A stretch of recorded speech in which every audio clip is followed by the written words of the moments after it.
سيدنا محمد وعلى آله وأصحابه أجمعين. اللهم صل على سيدنا محمد وعلى آل سيدنا محمد كما صليت على إبراهيم وعلى آل إبراهيم في العالمين إنك حميد مجيد. أعوذ بالله من الشيطان الرجيم. بسم الله الرحمن الرحيم. ألف لام ميم. غلبت الروم في أدنى الأرض وهم من بعد غلبهم سيغلبون في بضع سنين. لله الأمر من قبل ومن بعد ويومئذ يفرح المؤمنون بنصر الله ينصر من يشاء وهو العزيز الرحيم. وعد الله لا يخلف الله وعده ولكن أكثر الناس لا يعلمون. يعلمون ظاهرا من الحياة الدنيا وهم عن الآخرة هم غافلون. قال المؤلف والمفسر رحمه الله تعالى أدام النفع بعلومه وعلومكم في الدارين آمين إلى أن قال ولأصحاب القول الأول أن يجيبوا عن هذا بأن بلاده كانت قد خربت وتشعبت فما تمكن من وفاء نذره حتى أصلح ما ينبغي له إصلاحه وتفقد بلاده ثم بعد 4 سنين من نصرته وفى بنذره والله أعلم. اب مفسر رحمت اللہ علیہ سورۃ الروم کی شان نزول کے بارے میں بیان فرما رہے ہیں. جیسا کہ الحمدللہ تفصیل سے آپ نے پڑھا ہے کہ روم ایک الگ قوم ہے اور فارس الگ قوم. روم کے بادشاہ کو ہرقل کہا جاتا ہے اور فارس کے بادشاہ کو کسرا کہا جاتا ہے. ان دونوں میں فرق یہ تھا پہلے سے تو دونوں یعنی بالکل گمراہ تھے، لیکن جب قسطنطین آیا جس کے نام پر قسطنطنیہ کو آباد کیا گیا ہے، یہ جب آیا تو یہ عیسائی مذہب میں داخل ہو گیا. جب بادشاہ داخل ہوتا ہے تو صاف بات ہے پھر قومیں خود بخود داخل ہو جاتی ہیں.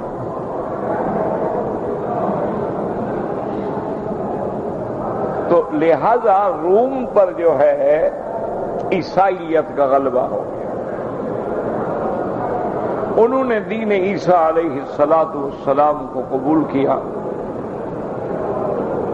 لیکن فارس جو تھے وہ بھی انہی کی طرح ابتدا میں بھی گمراہ تھے لیکن بعد میں بھی گمراہ رہے.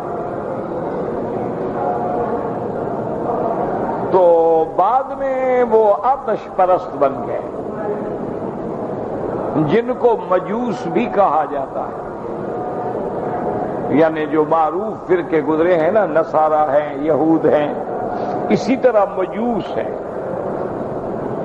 مجوسی جو ہے ان کا اعتقاد جو ہے وہ آگ پر ہے، جنہیں ہم اپنی زبان میں آتش پرست بھی کہتے ہیں. ان کے دماغ میں یہ ہے کہ ہر چیز جو ہے یہ کارخانہ عالم جو ہے یہ آگ سے چلتا ہے، اور آگ جو ہے وہ علامت حیات ہے اور برودت جو ہے وہ علامت موت ہے. اسی لیے آپ دیکھیں کہ جب آدمی پر موت کا وقت آتا ہے تو دیکھنے والے محسوس کرتے ہیں کہ بھئی اب پاؤں ٹھنڈے ہو گئے، ہاتھ ٹھنڈے ہو گئے، ان میں وہ قوت حرارت جو ہے وہ نہیں رہے. اور جب انسان میں حرارت غریزی کا فقدان ہو جائے تو پھر موت ہے۔ تو گویا حرارت بن گئی علامت حیات اور برودت بن گئی علامت موت۔ اور اسی طرح جو نظام عالم ہے، مثلا رات آرام کے لیے ہے اور دن جو ہے وہ کام کے لیے ہے، اللہ کے قرآن میں بھی یہی ہے کہ جعلنا اللیل لباسا وجعلنا النہار معاشا۔ تو اب دن جو ہے وہ بھی تو ایک آگ ہے نا، سورج کیا ہے؟ سورج بھی حرارت ہے۔ اور جتنا اس لیے آپ دیکھیں کہ کبھی کبھی بعض علاقوں میں اس کی حرارت اتنی شدید ہوتی ہے، جیسے ہمارے ملک میں سبی میں سب سے زیادہ درجہ حرارت، تو وہاں یہ عالم ہوتا ہے کہ آپ کو اگر چائے بنانی ہے تو آگ جلانے کی ضرورت نہیں ہے، پانی بھر کے آپ رکھ لیں دھوپ میں، تھوڑی دیر کے بعد وہ گرم ہو جائے گا۔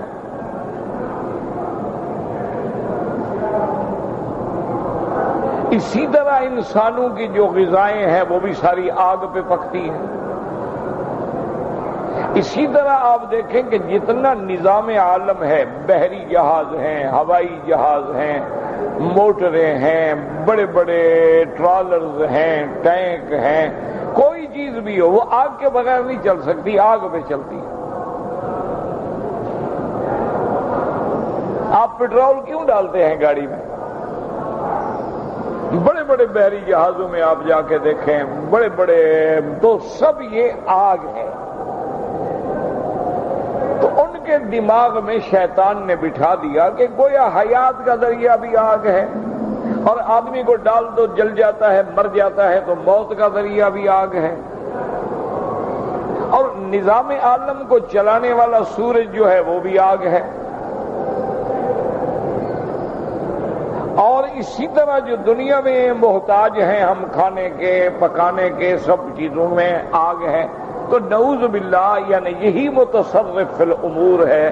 انہوں نے عقیدہ بنا لیا کہ بس تمام چیزیں جو ہیں وہ سورج سے ہیں، وہ عبادت بھی سورج کی کرتے تھے، نمازیں بھی مشرق کی طرف پڑھتے تھے کہ طلوع شمس مشرق سے ہوتا، اور اسی کو ہی اپنا وہ دیوتا مانتے۔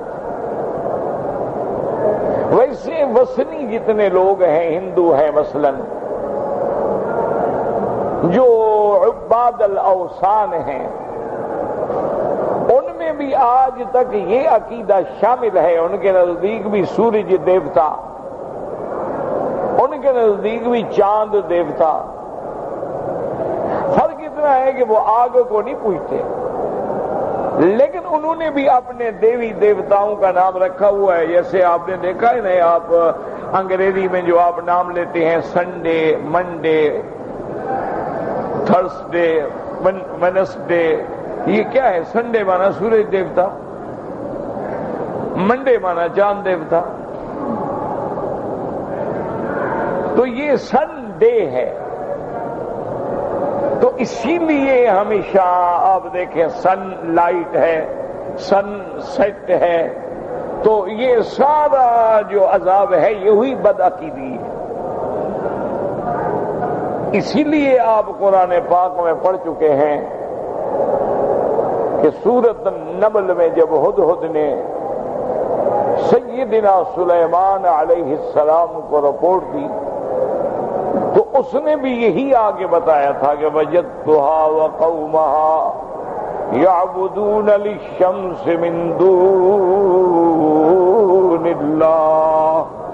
اس نے کہا میں نے ملکہ کو اور اس کی قوم کو دیکھا ہے کہ سورج کی عبادت کرتے ہیں۔ وَزَيَّنَ لَهُمُ الشَّيْطَانُ أَعْمَالَهُمْ، اور یہ سارا دھوکہ جو ہے شیطان نے مزین کر کے ان کے دماغوں میں ڈالا ہوا ہے اور صراط مستقیم سے روکا ہوا ہے۔ تو وہ بھی سورج پرست تھی، لیکن ان میں اور مجوسیوں میں اتنا فرق ہے کہ یہ ساتھ آتش پرست نہیں، وہ تو صرف سورج کی عبادت کرتے تھے نا، یہ سورج کی بھی عبادت کرتے ہیں، نماز مشرق کی طرف پڑھتے ہیں، لیکن ساتھ آتش پرست ہیں. اپنے بڑے بڑے انہوں نے جو معابد بنائے ہیں، بڑے بڑے جو عبادت خانے بنائے ہیں، وہاں پر آتش کدہ ہوتا ہے.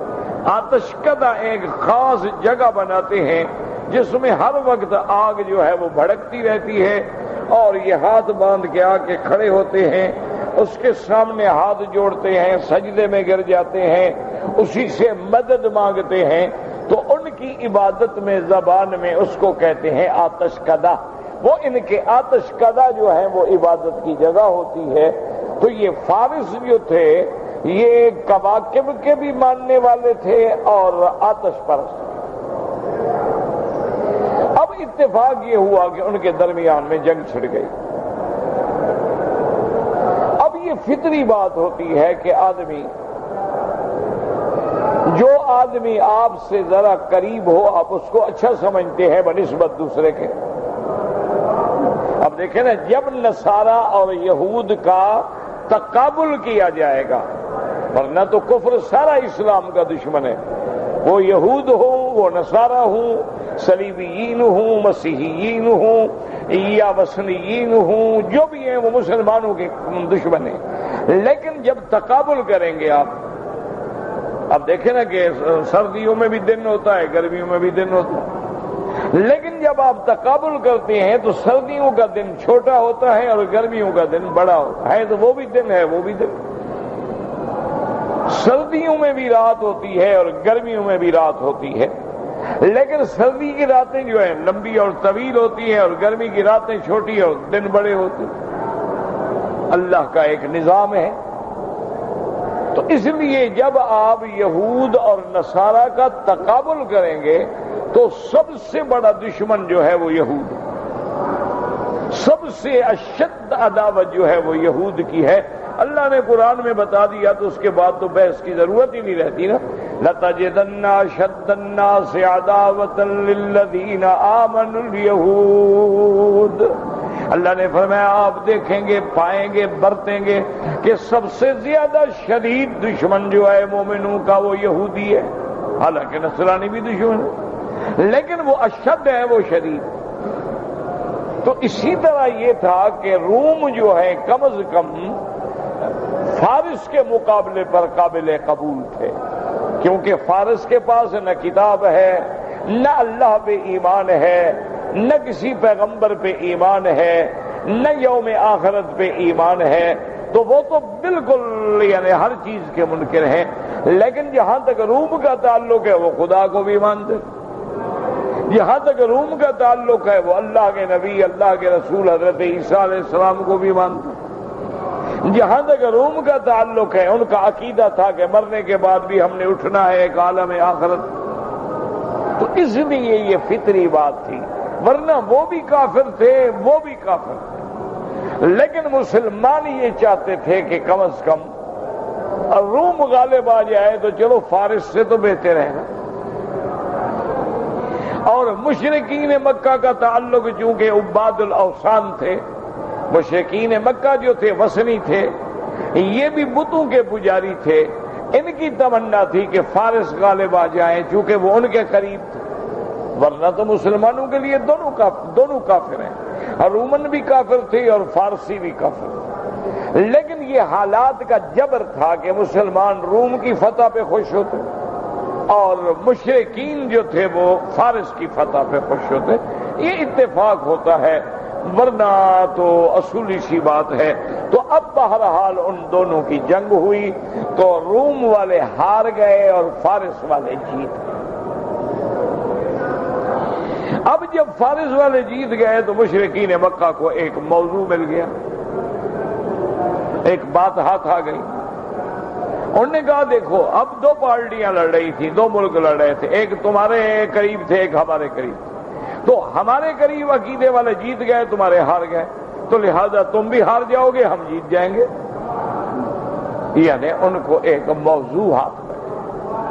اس پر اللہ تبارک و تعالی نے یہ قرآن پاک کی آیات مبارک اتاری اور اس میں اللہ نے خبر دی کہ ابھی تو روم شکست کھا گئے ہیں لیکن وہ عنقریب ایک وقت آئے گا کہ وہ غالب ہو جائے.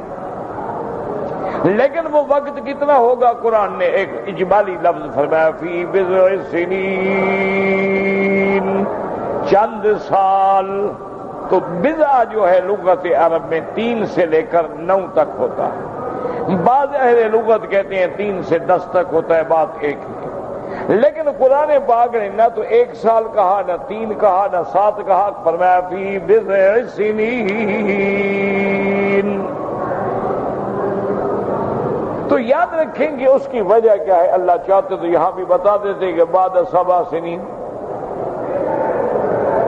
اللہ تو جانتے ہیں نا، اللہ کے آگے تو کوئی چیز چھپی نہیں، لیکن اللہ نے نہیں بتایا، تعیین نہیں فرمائی۔ جیسے کہ آپ دیکھیں کہ رحمت دو عالم نے خواب دیکھا، رحمت دو عالم نے خواب دیکھا، اور نبی کا خواب جو ہے وہ وحی ہوتی ہے۔ اللہ کے پیغمبر کا خواب ایسے ہوتا ہے جیسے اللہ کی وحی۔ حضور نے خواب میں یہ دیکھا کہ لَتَدْخُلُنَّ الْمَسْجِدَ الْحَرَامَ إِنْ شَاءَ اللَّهُ آمِنِينَ مُحَلِّقِينَ رُؤُوسَكُمْ وَمُقَصِّرِينَ لَا تَخَافُونَ۔ اللہ نے اپنے پاک نبی صلی اللہ علیہ وسلم کو دکھلایا کہ آپ مسجد الحرام میں داخل ہوں گے، اپنے ساتھیوں کے ساتھ جائیں گے، چونکہ ایک صیغہ نہیں، جمع کا صیغہ لَتَدْخُلُنَّ الْمَسْجِدَ الْحَرَامَ انشاء اللہ، اور اس کے بعد فرمایا آمین، اور امن کے ساتھ، محلقین رؤوسکم ومقصرین لا تخافون۔ آپ مکے میں داخل ہوں گے، داخل بھی جماعت ہوں گے، اور اللہ نے پہلے طواف کا ذکر نہیں فرمایا، عمرے کا ذکر نہیں فرمایا، ایک بات کہہ دی محلقین رؤوسکم، اشارہ ہو گیا کہ بعض آپ میں سے سروں پہ اس طرح پھرانے والے ہوں گے اور بعض بال کٹانے والے ہوں گے، اور پھر اللہ نے کلام مؤکد فرمائی کہ لا تخافون، اور تمہیں کسی دشمن کا ڈر بھی نہیں ہوگا۔ تو جب حل کے راس آ گیا، تقصیر شعر آ گئی، تو سمجھ آ گیا کہ نفلی طواف مراد نہیں بلکہ عمرہ مراد ہے، کیونکہ بال تو عمرے کے بعد کٹائے جاتے ہیں یا حج کے بعد کٹائے جاتے ہیں، ہر نفل طواف کے بعد نہیں کٹائے جاتے۔ یہ اللہ تبارک و تعالیٰ کی حکمت ہے۔ اور دیکھیں یہاں نہ عمرے کا لفظ ہے نہ حج کا لفظ ہے، اللہ نے اجمالاً بیان فرما دیا، اور یہ بھی فرمایا لَتَدْخُلُنَّ الْمَسْجِدَ الْحَرَامَ إِنْ شَاءَ اللَّهُ، یہ نہیں فرمایا کہ اس سال جائیں گے، یہ بھی تعیین نہیں فرمایا۔ یہی وجہ تھی کہ بڑے بڑے صحابہ کے پاؤں ہل گئے، بڑے بڑے صحابہ اضطراب کا شکار ہو گئے کہ اللہ کے نبی نے خبر دی ہے اور کافر ہمیں آنے نہیں دیتے، ہمیں روک دیا ہے۔ یعنی سیدنا امیر المؤمنین عمر بن الخطاب رضی اللہ تعالی عنہ، یعنی جن لوگوں کے ایمان جو ہے اثبت من الجبال، جبال پہاڑ سے بھی زیادہ مضبوط تھے، وہ بھی ہل گئے۔ یہ فطری بات ہے نا کہ اللہ کے نبی نے صرف خبر نہیں دی بلکہ حضور نے تیاری فرمائی، احرام باندھا، مدینے سے چلے، حدیبیہ پہنچ گئے اور روک دیے گئے، اور قرآن کہتا ہے آمینین، قرآن کہتا ہے لا تخافون۔ تو اس لیے ہمیشہ یاد رکھیں یہ سنت اللہ ہے، اللہ خبر تو دے دیتے ہیں لیکن کبھی اجمالاً خبر دیتے ہیں، تفصیلاً خبر نہیں دیتے، تاکہ دنیا کو پتہ چل سکے کہ میں چاہے خبر بھی دے دوں لیکن میری خبر میں اجمال اس لیے ہوتا ہے کہ کوئی یہ دعویٰ نہ کر سکے کہ انبیاء عالم الغیب ہوتے ہیں، کوئی یہ دعویٰ نہ کر سکے کہ اولیاء عالم الغیب ہوتے ہیں۔ اب دیکھیں اللہ کا نبی موجود ہے اور صحابہ تو اولیاء کے سردار ہیں، وہ سارے موجود ہیں، ابو بکر، عمر، عثمان و علی موجود ہیں۔ لیکن آپ پریشان ہیں۔ اب حضور سے جب پوچھا گیا تو حضور نے فرمایا کہ میں نے یہ بھی کہا تھا کہ اس سال، میں کہا کہ نہیں، لیکن آپ نے کہا تو نہیں تھا، آپ چل تو پڑے، بات کو سمجھے نا، آپ نے تو اس سال کا نہیں فرمایا، لیکن احرام باندھ کے تشریف تو لے آئے، اس لیے کہ یہ راز جو ہے وہ اللہ کے علم میں ہے۔ اس لیے یہاں اللہ نے ایک اشارہ فرما دیا تھا کہ آمنین محلق، فرمایا لَتَدْخُلُنَّ الْمَسْجِدَ الْحَرَامَ إِن شَاءَ اللَّهُ، اگر اللہ نے چاہا اور جب اللہ چاہے۔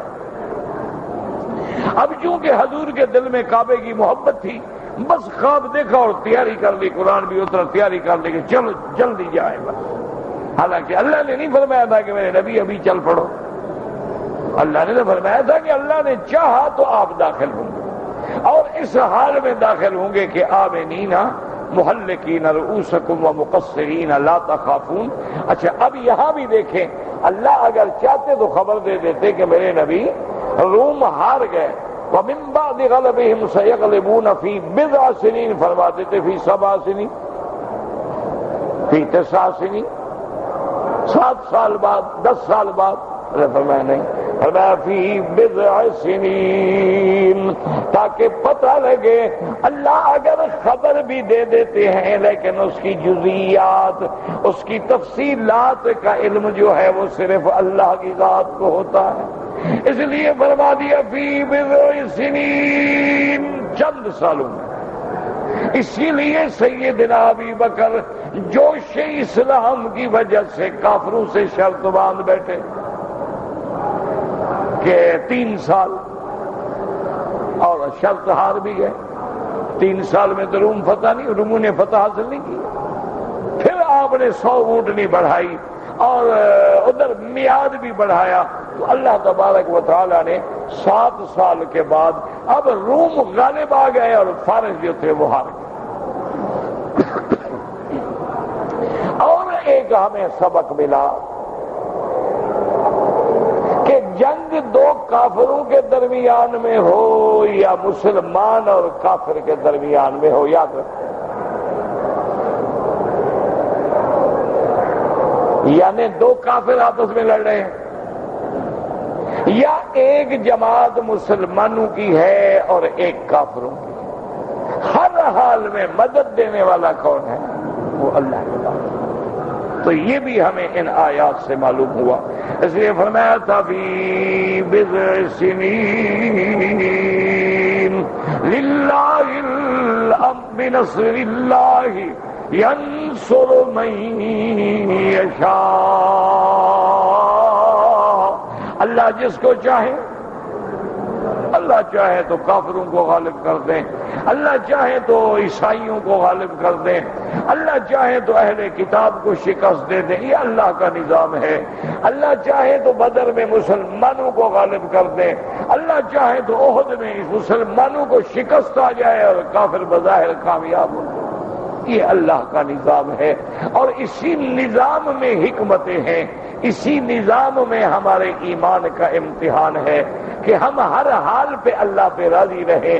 اور دوسرا یہ یاد رکھو کہ جنگ جو ہے یہ کوئی مدار کامیابی ایمان نہیں ہوتا، الحرب سجال بیننا و بینہم، حضور نے فرمایا کہ لڑائی جو ہے یہ ایک ڈول ہے، کبھی وہ کھینچ لیتے ہیں، کبھی ہم کھینچ لیتے ہیں، کبھی وہ جیت جاتے ہیں، کبھی ہم جیت جاتے ہیں، کبھی مسلمانوں کو اللہ فتح دیتا ہے اور فتح کے بعد جو ہے یعنی آزمائش آ جاتی ہے کہ اب مسلمان کیا کرتے ہیں، اور کبھی اللہ شکست دیتے ہیں اور شکست کے بعد آزمائش آ جاتی ہے کہ اب مسلمان کیا کرتے ہیں۔ تو ہر حال میں یہ بات یاد رکھیں کہ نصرت جو ہے، کامیابی جو ہے، کامرانی جو ہے، وہ اللہ تبارک و تعالیٰ کے ہاتھ۔ اور ایک بات یہ بھی یاد رکھیں کہ جنگ کے اندر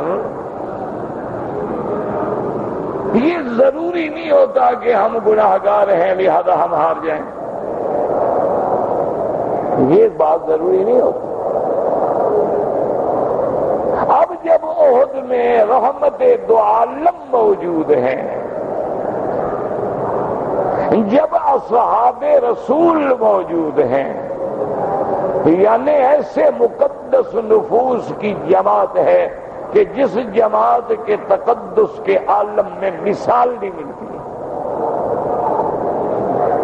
اب اللہ کا نبی معصوم ہے، صحابہ محفوظ ہیں، لیکن شکست ہو گئی۔ تو اس لیے ہمیشہ یاد رکھیں کہ جنگوں کی ہار یا جیت اس کا تعلق نہیں ہوتا ہے کہ تم گناہگار ہو یا تمہارے اعمال اچھے ہیں۔ اگر تم تہجد گزار ہوتے تو یقیناً جیت جاتے، چونکہ گناہگار ہو لہذا ہار گئے، یہ بات نہیں ہوتی۔ یہ نظام عالم ہے، پوری کائنات کا ایک نظام ہے جو اللہ نے چلایا۔ اس سے بڑی بات کیا ہوگی کہ حضور صلی اللہ علیہ وسلم جب سیدنا حمزہ رضی اللہ تعالی عنہ کی لاش پہ آئے اور سیدنا حمزہ رضی اللہ تعالی عنہ کو قتل کرنے کے بعد آپ کا سینہ چاک کیا گیا، آپ کا کلیجہ نکالا گیا، آپ کے ناک اور کان کاٹے گئے، اور بعض روایات میں تو آتا ہے کہ اس قاتل نے ناک، کان اور یہ ساری چیزیں ایک لڑی میں، ایک رسی میں ڈال کے گلے میں ہار پہن کے کیا۔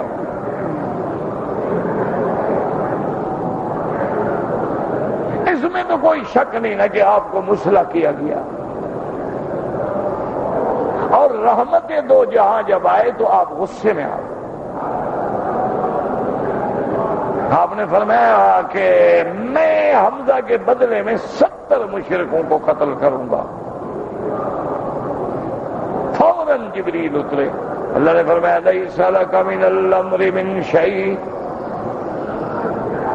اللہ نے فرمایا میرے بدری آپ کے ہاتھ میں نہیں ہے، کیوں غصہ کر رہے ہیں؟ میں چاہوں گا تو وہ قتل ہوں گے، میری مرضی ہے میں معاف کر دوں، میری مرضی ہے جو آج آپ سے لڑ رہے ہیں کل یہ اسلام لے آئیں۔ تو جنگ احد میں سردار کون تھا کافروں کا؟ ابو سفیان۔ شکست دینے والا کون تھا؟ خالد بن الولید۔ سیدنا حمزہ کا قاتل کون تھا؟ وحشی۔ آپ دیکھیں تینوں مسلمان ہو گئے۔ ابو سفیان مسلمان ہو گیا، خالد بن الولید اسلام لے آئے اور اللہ کی تلوار کہلائے، اور یہ وہی وحشی ہے جس نے مسیلمۃ بن الکذاب جھوٹے نبی کو جس نے قتل کیا۔ تو یہ وہی اب اس لیے اللہ فرمایا آپ کے ہاتھ میں تو ہماری مرضی ہے، آپ ان کو قتل کرنا چاہتے ہیں، ہم ان کو مسلمان کریں گے،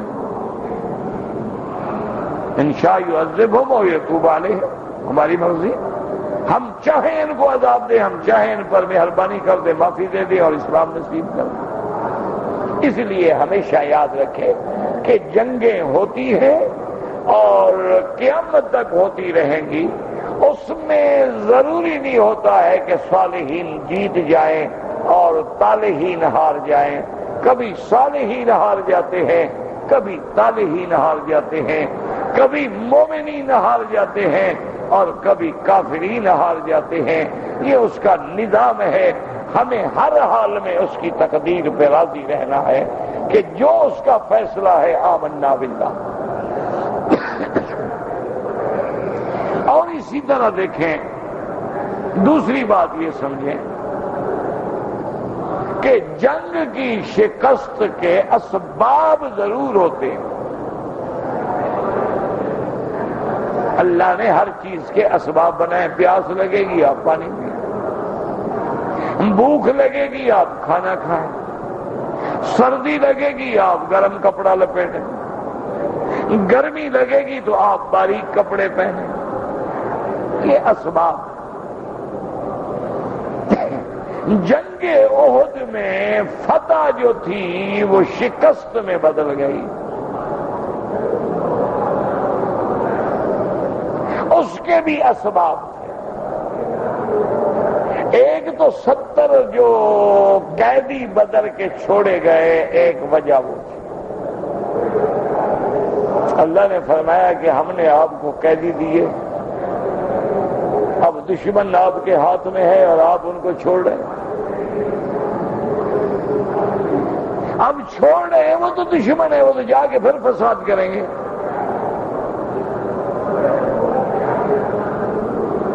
ایک سبب یہ تھا. دوسرا سبب یہ تھا کہ حضور صلی اللہ علیہ وسلم نے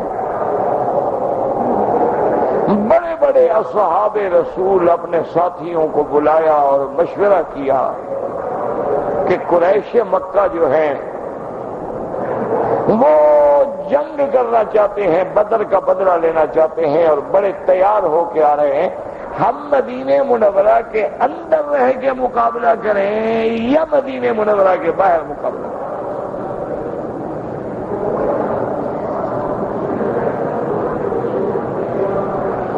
ایک طریقہ یہ ہے کہ ہم مدینہ کے شہر میں، ہمارے پاس کنویں ہیں، پانی ہے، خرچہ ہے اور خندق ہے، ایک طرف سے مزید ہم پہرا دے سکتے ہیں.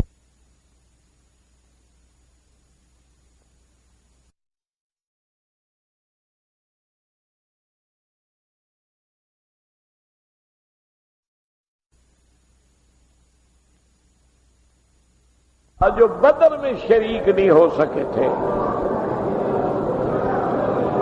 اور اصحاب بدر کی فضیلت سن چکے تھے، ان کا جذبہ اتنا تھا جہاد کا کہ انہوں نے کہا یا رسول اللہ ہم کمزوری ہے کہ ہم گھر میں چھپ جائیں. وہ مکہ سے آ جائیں لڑنے کے لیے 450 کلومیٹر کا سفر کر کے، اور ہم مدینہ منورہ کے شہر کے اندر بیٹھے رہے، وہ سمجھیں گے مسلمان کمزور ہو گیا، ہم باہر لڑیں گے. حضور پاک کی رائے مبارک یہ تھی کہ ہم باہر نہ لڑیں بلکہ اندر لڑیں. لیکن جب آپ نے صحابہ کا جوش دیکھا تو حضور نے فرمایا ٹھیک ہے ہم بھی باہر لڑیں. تو ایک سبب یہ بھی تھا کہ منشاء رسول پہ ہم نے عمل نہ کیا. حالانکہ حضور راضی ہو گئے باہر جانے پہ، لیکن منشا تو نہیں تھا. آپ کا منشا مبارک تو یہ تھا کہ ہم مدینے کے اندر رہ کے لڑیں. تو حضور صلی اللہ علیہ وسلم کے منشاء نبوت کا خیال نہیں کیا گیا. گو کرنے نہ کرنے والوں کی کوئی بدنیتی نہیں تھی، جذبہ جہاد تھا. جب آدمی جوش میں ہوتا ہے تو پھر ہوش تو نہیں رہتا. دو سبب یہ تھے. اور تیسرا سبب یہ تھا کہ اپنے امیر کی صحیح معنی میں اطاعت نہیں کی گئی، ڈسپلن نہیں قائم رکھ سکے. اور جب جنگجو لوگوں میں اور فوج میں تنظیم نہ رہے پھر شکست یقینی ہو جائے. حضور صلی اللہ علیہ وسلم نے جبل احد پہ جائیں، آپ دیکھیں کہ ایک مقام ہے، وہ گویا دو پہاڑوں کے درمیان ایسے بن جاتا ہے جیسے درہ بن جائے.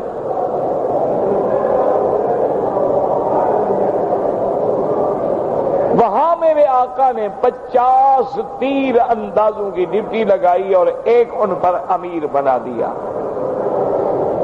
یہی سنت ہے کہ جنگ ہو امیر کے بغیر کام نہیں چلے گا. اگر آپ سفر کر رہے ہیں تب بھی کسی کو امیر بنا دیں کہ لازمی بات ہے کہ آدمی کسی امیر کی بیعت میں آئے، ورنہ تو پھر ایک منتشر قوم ہوگی نا، انتشار ہوگا نا. ایک امیر ہے، حکم ہے، بس حکم. حضور صلی اللہ علیہ وسلم نے ان 50 تیر اندازوں پہ ایک امیر بنا دیا اور آپ نے ہدایت دی کہ اس امیر کے تم پابند ہو. اور دوسری بات یہ ہے کہ اس دروازے کو، اس مقام کو ہر حال میں رہنا ہے، نہیں چھوڑنا. آپ نے فرمایا ہم جنگ جیت جائیں یا ہار جائیں، تم لوگوں نے اسی جگہ کھڑے رہنا ہے. اللہ کی شان ہے کہ جب جنگ کی ابتدا ہوئی اور مسلمانوں نے جذبہ جہاد سے اتنی شدید حملہ کیا نا، کافر تو اڑ گئے، تتر بتر ہو گئے. بھاگے، جس کا جدھر منہ آیا بھاگ گیا۔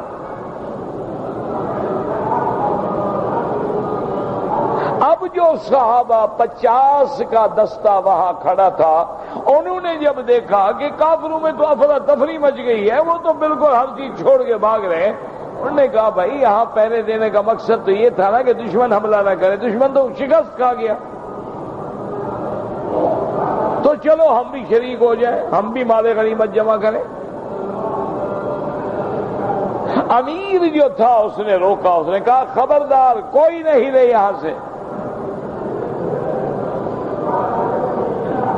اما تذکرون قول رسول اللہ صلی اللہ علیہ وسلم، حضور کا فرمان یاد نہیں ہے کہ ہم نے نہیں ہلنا ہے، چاہے وہ جیت جائے یا وہ شکست کھا جائے۔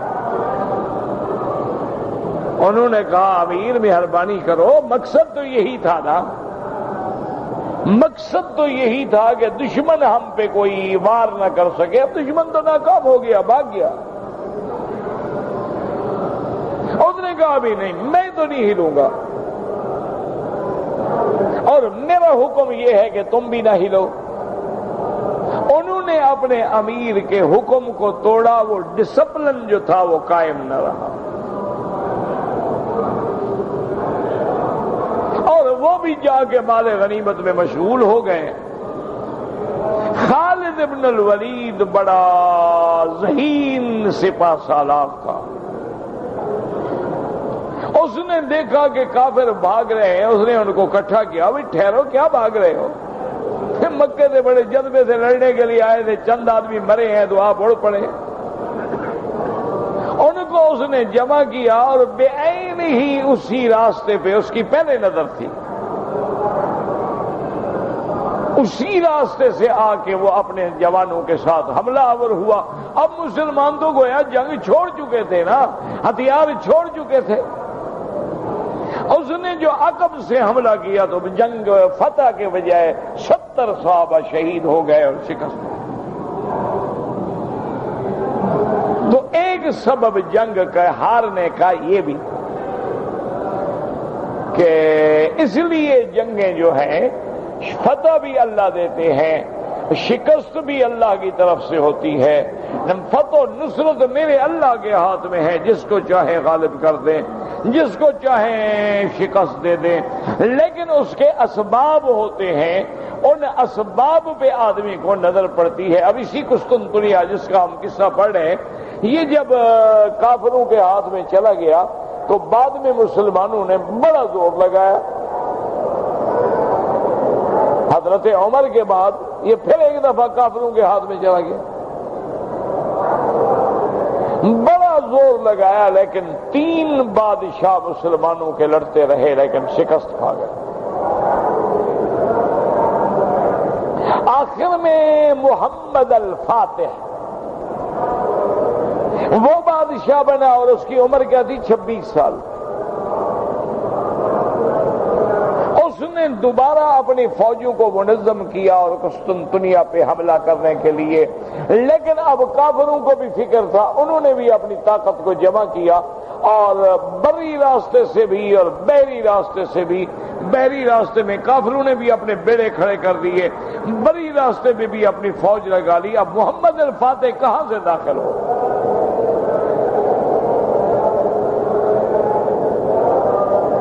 تو محمد الفاتح اس 26 سال کے نوجوان نے سوچا، اس نے اپنے ساتھیوں سے کہا کہ بھئی تم اس جگہ سے ہٹ کے بہت دور دریا میں آگے نکل جاؤ، 50-60 میل، 10 میل، 30 میل، 40 میل آگے نکل جاؤ، اور وہاں ایک ایسا تختہ تیار کرو جس کا عرض 100 میٹر ہو اور لمبائی اتنا ہو، تختے سے تختہ جوڑتے جاؤ، اور وہ تختہ اوپر رکھ کے رات کے اندھیرے میں اپنی فوج جو ہے دریا کے پار کرو۔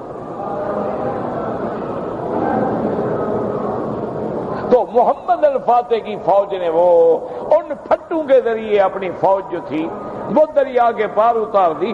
کافر تو یہاں کھڑا ہوا ہے نا بحری طاقت لے کے، بھی مسلمانوں کا بیڑا وہ کھڑا ہے، وہ بھی نہیں ہل رہا، یہ بھی نہیں ہل رہا، مطمئن ہے، اس کو پتہ نہیں ہمارے پیچھے محمد الفاتح گزر گیا ہے۔ یہ تو بحری بیڑوں کو دیکھ رہے ہیں نا کہ دیکھو وہ بیڑا کھڑا ہے، ہم بھی کھڑے ہیں وہ بھی کھڑا ہے، بس کوئی ہلچل ہی نہیں۔ عقب میں آگے جب محمد الفاتح کی فوج نے حملہ کیا تو یہ تو حیران ہو گئے کہ یہ فوج تو سامنے کھڑی ہے، یہ کون آ گیا پیچھے سے؟ تو جب پیچھے والوں نے حملہ کیا اب ادھر والوں نے بھی حملہ کر دیا، تو اللہ تبارک و تعالی نے مسلمانوں کو فتح عطا فرما دی۔ ہمیشہ قاعدہ ہوتا ہے کہ جنگیں جو ہیں وہ بڑی تدبیر سے لڑی جاتی ہیں، بڑے عقل سے لڑی جاتی ہیں، اور وہ جنگیں ایسے نہیں لڑی جاتی ہیں کہ جو آدمی جو ہے وہ اٹھ کے چلا جائے۔ صلاح الدین ایوبی رحمت اللہ علیہ کے مقابلے پر جب کفار کا لشکر آیا تو ان کے آدمیوں نے اطلاع دی ایوبی کو کہ صلاح الدین اب جو لشکر میدان میں آ رہا ہے ہم اس کا مقابلہ نہیں کر سکتے۔ انہوں نے کہا کیا بات؟ انہوں نے کہا جناب ایک تو وہ 90,000 جنگجو ہے اور ہمارے پاس تو 30,000 آدمی بھی پورا نہیں ہوتا، اور دوسرا یہ ہے کہ یہ پہلی دفعہ ہم نے دیکھا ہے ان صلیبیوں کو کہ سر سے لے کر پاؤں تک وہ تو ایسے لوہے کا بندہ معلوم ہوتا ہے۔ انہوں نے بڑے بڑے پیتل کے پترے بنا کے وہ سینے پہ باندھ دیتے تھے تاکہ سامنے تیر نہ لگے، سروں پہ خود چڑھاتے تھے، اور یہاں گھٹنوں تک بھی لوہے کے وہ پترے بنے ہوئے ہوتے تھے پیتل کے اور لوہے کے، وہ بوٹوں کے اوپر باندھ دیتے تھے کہ نیچے بھی تلوار نہ لگے اور تیر نہ لگے اور نیزہ نہ لگے۔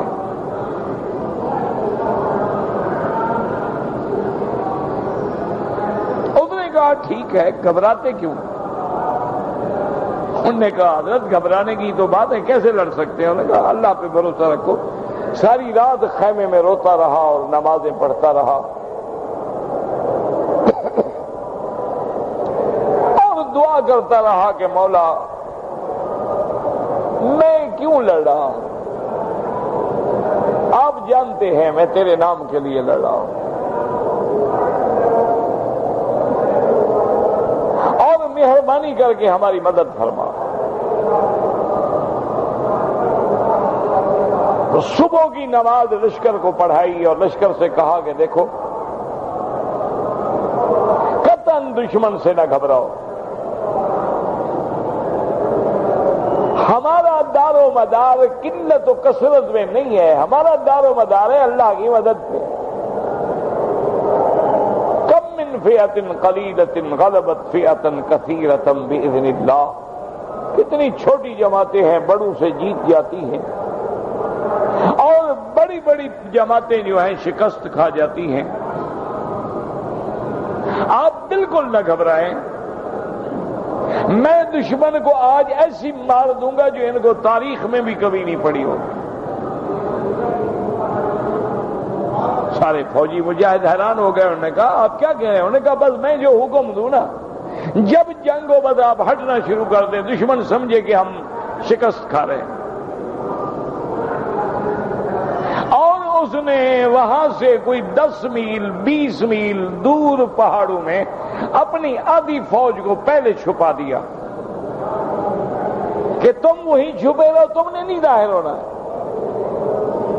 تم ٹیلوں کی اوٹ میں بیٹھے رہو، جب ہم وہاں پہنچے تو پھر تم نے حملہ کرنا ہے۔ اب ایوبی نے ہٹنا شروع کیا اور دشمن نے خوشی سے بڑھنا شروع کیا۔ وہ جناب ہٹتا گیا، بھگاتا گیا، دشمن بھاگتا آیا، بھگاتا رہا 10-15 میل، سورج عین سروں پہ آ گیا، لوہے نے گرم ہونا شروع کیا، وہ تو جہنم بن گیا ان کے لیے۔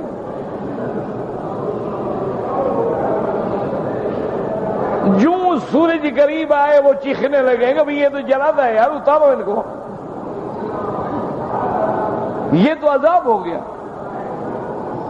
تو 2-3 گھنٹے کی سورج کی تمازت اور پھر سفر، بھاگنا، ایوبی تو بھاگ رہا ہے، آگے فوج ساری بھاگ رہی ہے اس کی، تو وہ تو دشمن کو بھگانے میں مجبور کر رہے ہیں نا کہ دوڑو بس بھاگو۔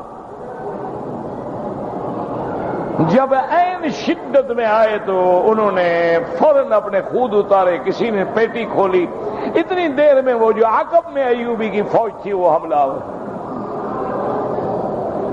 90,000 بندے کو معمولی گاجر کی طرح کاٹ کے رکھ دیا. جیسے آدمی جا کے گاجریں کاٹتا ہے نا، ایسے انہوں نے کہا ہم بندے نہیں گاجریں کاٹ رہے ہیں. وہ ہل ہی نہیں سکتے تھے. تو فتح کے اسباب ہوتے ہیں اور جنگ کے بھی اسباب ہوتے ہیں.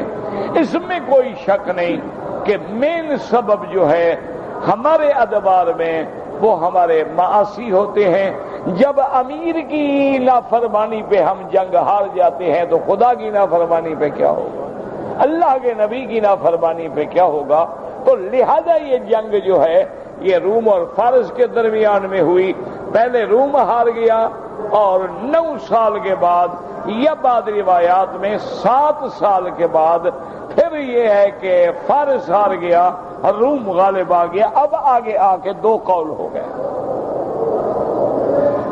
کہ بھی مسلمانوں کو یہ خبر کب ملی. ایک قول یہ ہے کہ مسلمانوں کو اللہ نے یہ خبر دی ہے بدر والے دن. جنگ بدر کے موقع پر اطلاع ملی کہ بھئی رومن جیت گئے. تو اب مسلمانوں کے لیے 2 خوشیاں ہوں. اور بعض علماء فرماتے ہیں کہ یہ کامیابی کی خبر ملی ہے حدیبیہ والے دن، جب حضور صلی اللہ علیہ وسلم کے لشکر کو واپس کیا گیا. تو اب مفسر فرماتے ہیں کہ ان کو جمع کر لو تو ایسے ہوگا کہ وہ بات جو ہے بدر والی بھی ٹھیک ہے لیکن تکمیل ہوتے ہوتے ہوتے حدیبیہ والی ٹھیک ہے، تکمیل ہوتے ہوتے پوری کامیابی جو تھی وہ بدر والے دن جا کے حاصل ہوئی، تاکہ دونوں قولوں کو کسی طرح جمع کیا جا سکے. واللہ اعلم.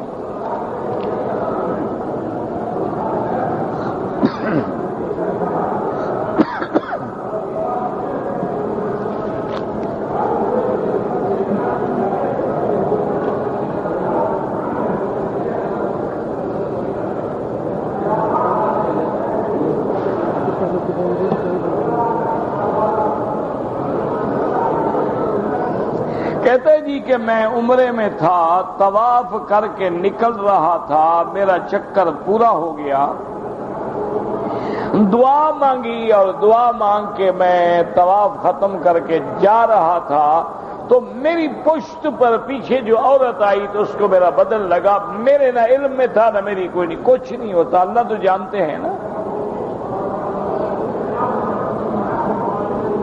اللہ نیتوں کو جانتے ہیں کہ تم نے عمدن حرکت کی، اور جب تمہاری پشت ہے تو صاف ظاہر ہے کہ اس میں تمہاری کسی حرکت کا دخل نہیں.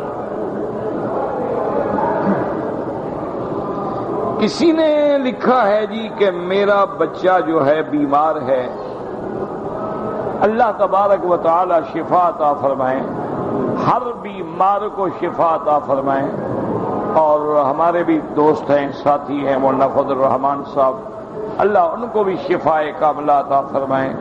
اللہ تمام بیماروں کو خصوصی رحمت سے شفا عطا فرمائیں. اللہم اشفنا واشف مرضانا ومرضى المسلمین، اللہم اشفنا واشف مرضانا ومرضى من اوصانا واستوصانا ومرضى المسلمین.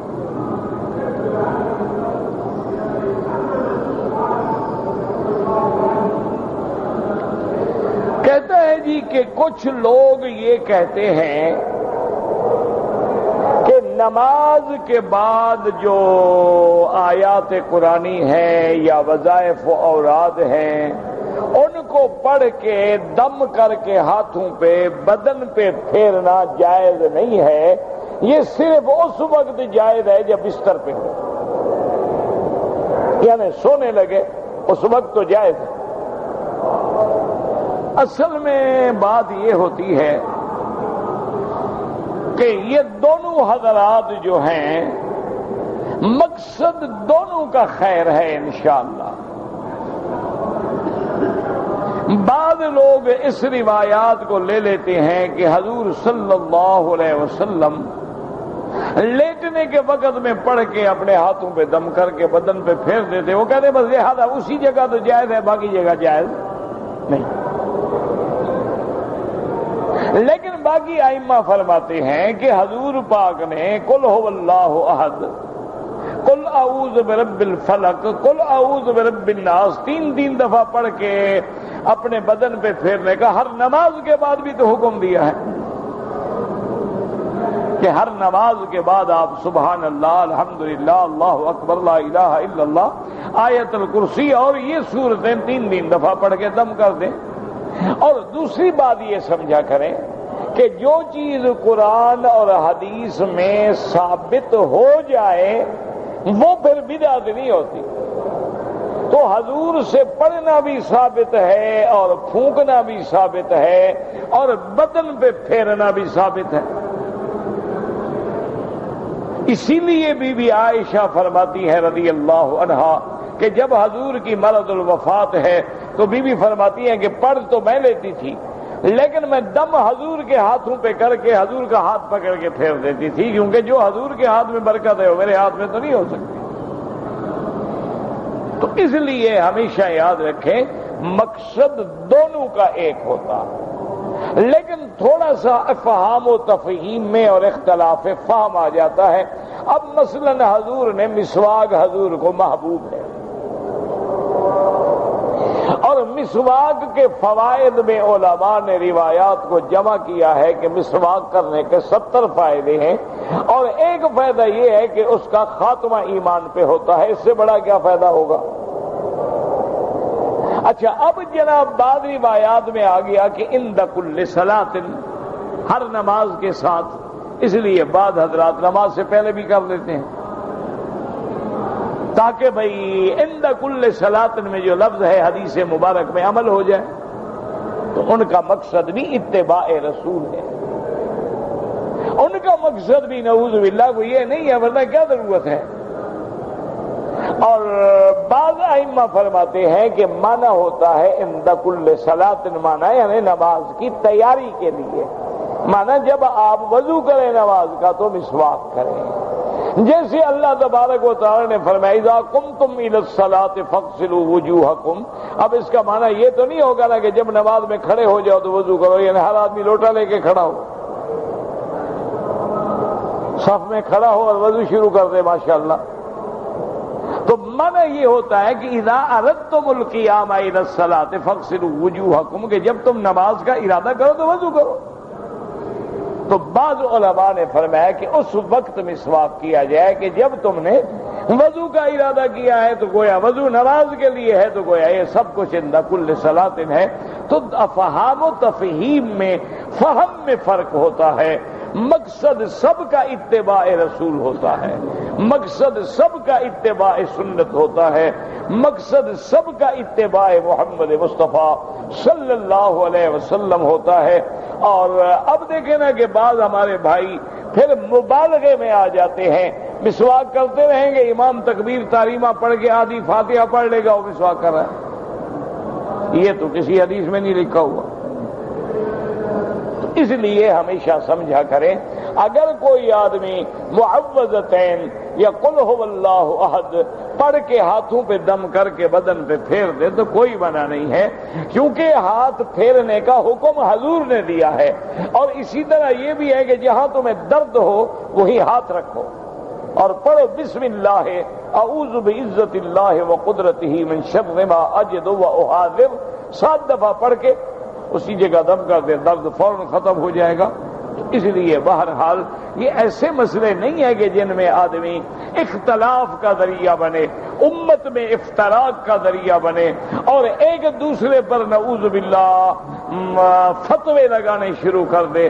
اس وقت امت کو اجتماع کی ضرورت ہے، امت کو وحدت کی ضرورت ہے، امت کو ملانے کی ضرورت ہے، نہ کہ چھوٹے چھوٹے مسائل میں تفریق ڈالنے کی ضرورت ہے۔ یہ تو بڑی بدقسمتی ہے کہ جیسے اسپین پہ دشمن لڑ رہے تھے اور مولوی جھگڑا کر رہے تھے کہ کوا حلال ہوتا ہے یا حرام ہوتا ہے، اس پہ مناظرے ہوتے تھے کہ کوا حلال ہے حرام ہے، اگر حرام نہیں مکروہ ہے، مکروہ تحریمی ہے تنزیہی ہے، پھر کوا کالا ہوتا ہے، ایک آدھا کالا آدھا سفید ہوتا ہے، یہ بحث اور مناظرے ہوتے تھے۔ نتیجہ کیا نکلا کہ اسپانیہ چلا گیا۔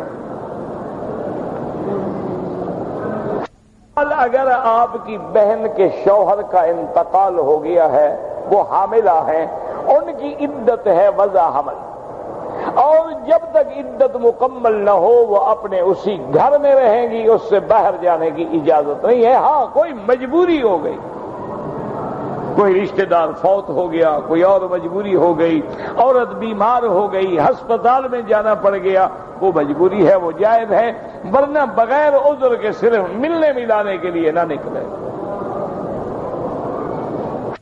زیر ناف بالوں کی حد کیا ہے؟ زیادہ سے زیادہ 40 دن نہ گزریں۔ افضل یہ ہے کہ ہر ہفتے بندہ صفائی کرے، ورنہ یہ ہے کہ 40 دن نہیں گزرنے چاہیے، اس سے پہلے آدمی صفائی کرے۔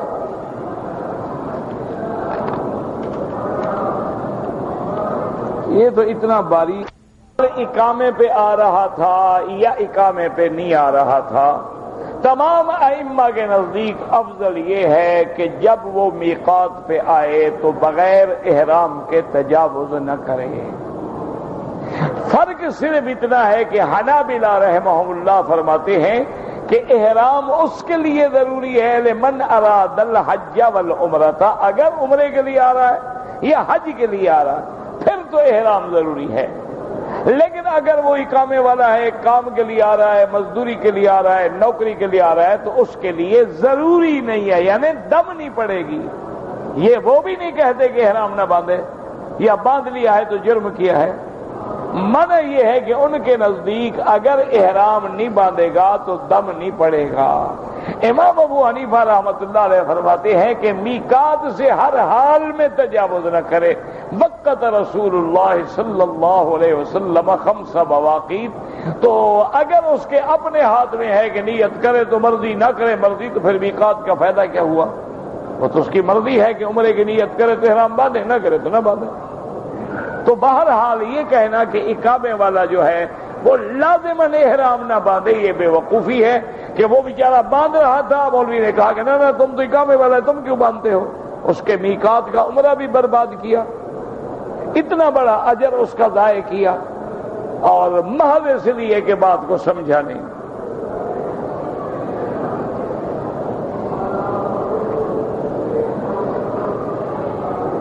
بہرحال میں نے عرض کر دیا ہے کہ یہ کوئی اس کو بیچارے مولوی صاحب کو سمجھ نہیں آئی۔